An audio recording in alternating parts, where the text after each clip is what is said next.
En avançant seul, on part très vite, mais ensemble, on part encore plus loin. Très chers internautes, très chers followers, permettez-moi dans cette dynamique de vous adresser mes salutations les plus fraternelles et vous souhaiter la bienvenue au point intellectuel. Aujourd'hui, je suis délecté d'accueillir Monsieur Soris. Le camarade Soris est un étudiant originaire de la RDC, République démocratique du Congo. Monsieur Soris, soyez le bienvenu au point intellectuel. Je vous salue.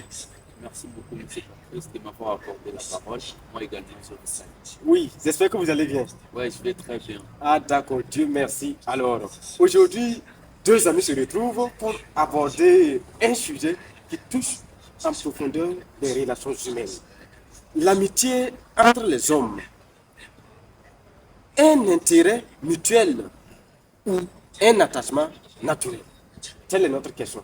Est-ce que si deux hommes maintiennent des relations amicales, c'est dû aux intérêts, c'est parce que chacun tire profit de l'autre ou c'est un attachement purement naturel? Telle est notre question, monsieur Sourissa.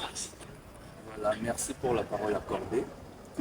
Et sur ce sujet pertinent qui dit que l'amitié entre les hommes, c'est un attachement naturel ou un intérêt mutuel. C'est vraiment un cas à revoir. Parce que quand on parle de l'amitié entre les hommes, l'homme, premièrement d'abord, ne peut pas vivre seul. Tel que Dieu l'a créé, l'homme a besoin de se socialiser. À travers cette socialisation, l'homme doit créer des relations, des liens, des amitiés.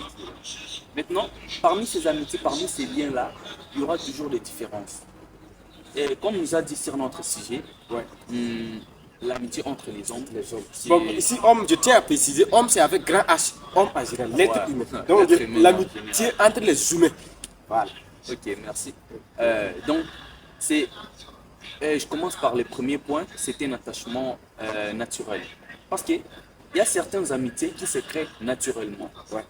Ça ne se crée pas dans un lien de travail, vous ne partagez pas les mêmes domaines. Les mêmes domaines, tout à fait. Soit vous ne restez pas dans une même demeure, mais vous partagez juste les mêmes modes de vie, les mêmes visions, disons. Voilà, comme cette connexion naturelle. Voilà, cette connexion naturelle vous permet de vous rapprocher pour créer une amitié. Donc, ce sont ces genres d'amis. Donc, cette amitié-là ne demande pas que vous soyez dans un même lieu du travail. Non. Certaines personnes apprécient les autres juste par leur façon de faire les choses. Leur conduite. Leur conduite, tout consort, c'est ça. Donc là, c'est un attachement naturel. Ça vient naturellement. Effectivement. Tu ne l'as pas forcé. Donc ça vient de soi-même.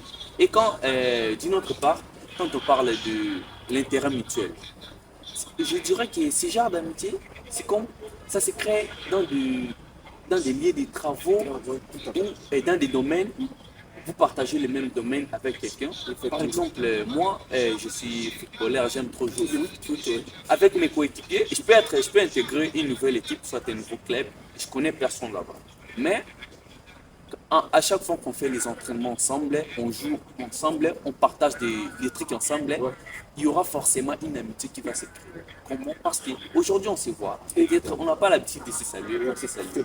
Demain, les coachs nous mettent de travailler ensemble. Et les lendemains, jusqu'à ce qu'on va créer des contacts et créer une amitié. C'est ça. Et cette amitié se crée donc par le partage des mêmes lieux du travail, soit des mêmes domaines, même arrangement. S'il y a un cadre qui rapproche des humains, franchement, il y aura amitié. Il y aura une relation amicale qui puisse se tisser. Mais pensez-vous qu'une relation puisse être durable, une relation amicale entre deux humains puisse être durable sans des intérêts partagés, sans des profits tirés? Oui, au début, ça peut paraître naturel. Deux hommes décident de tisser des liens amicaux. Et par la suite, s'il n'y a pas d'intérêt partagé, pensez-vous que cette relation puisse durer? Bon, je dirais d'abord, l'attachement naturel crée l'amitié. L'attachement naturel crée l'amitié. Mais l'intérêt mutuel entretient l'amitié. Entretien nourri. Voilà, Effectivement. nourrit. Ça nourrit l'amitié. Parce que quand l'amitié est bien nourrie, elle va grandir Candidat. et durer.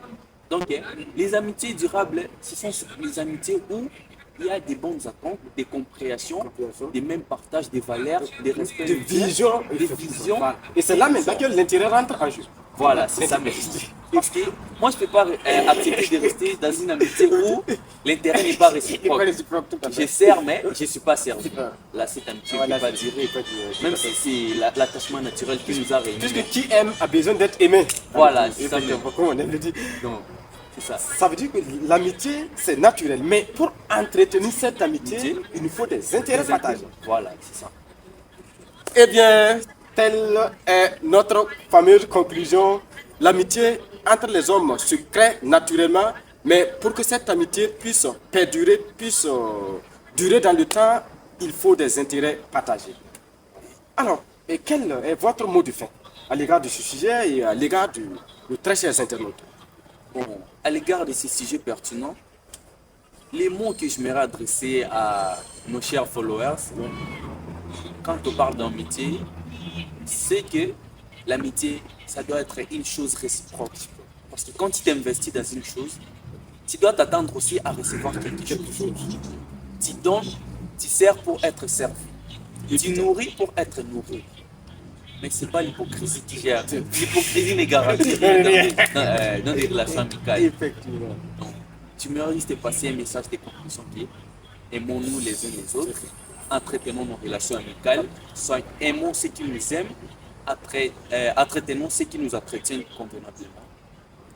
Effectivement, à l'homme vaut l'homme. Et Gabriel Marcel nous disait que le paradis, c'est les autres. On ne peut pas vivre tout en étant isolé. Cherchons toujours les autres. Je vous remercie. N'hésitez pas à laisser vos opinions dans la section des commentaires.